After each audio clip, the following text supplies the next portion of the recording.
ہمارے پاکستان کے اندر بلکہ پاکستان کے علاوہ پوری دنیا کے اندر جب سے سوشل میڈیا آیا ہے تو سوشل میڈیا کے اندر کانٹینٹ کریٹنگ کے اندر ایک نیا شعبہ نکلا ہے پچھلے 5-8 سالوں سے کہ جس کو ولاگنگ کہا جاتا ہے۔ ڈیلی روٹین کے اندر جو لوگ ولاگنگ کرتے ہیں، اپنا موبائل اٹھا کر اپنی سوشل لائف کو، اپنی فیملی لائف کو لوگوں کے سامنے، پبلک کے سامنے پیش کرتے ہیں۔ اس کے اندر شروع میں جب یہ شعبہ متعارف ہوا تو لوگوں نے اپنے کام کاج کے حوالے سے گفتگو کی، اپنے پرسنل ایکسپیرینسز کے حوالے سے، کاروبار کے معاملے سے گفتگو ہوئی اور لوگوں کے اندر اس قسم کی اویئرنیس پیدا ہونا شروع ہو گئی۔ جیسے جیسے وقت گزرتا چلا گیا، فوڈ ولاگنگ آ گئی، مختلف قسم کے جو ریسٹورنٹس وغیرہ ہوتے ہیں وہاں پہ جانے کے بعد وہاں کا فوڈ لوگوں کے سامنے لایا جاتا ہے، اور اس کے اندر مزید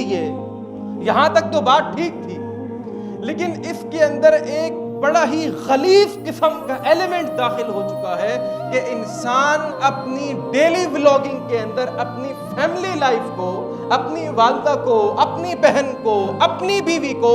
سامنے لے کر آنا شروع ہو گیا۔ ولاگنگ کرنا کوئی ایسی چیز نہیں ہے کہ جو ناجائز ہو، حرام ہو، جائز اور درست ہے، لیکن شریعت نے انسان کا کوئی بھی کام ہو اس کی حدود اور قیود مقرر کی ہیں، باؤنڈری بنائی ہے۔ اس باؤنڈری کے اندر رہتے ہوئے آپ کوئی بھی کام کرتے ہیں آپ کے لیے جائز ہے،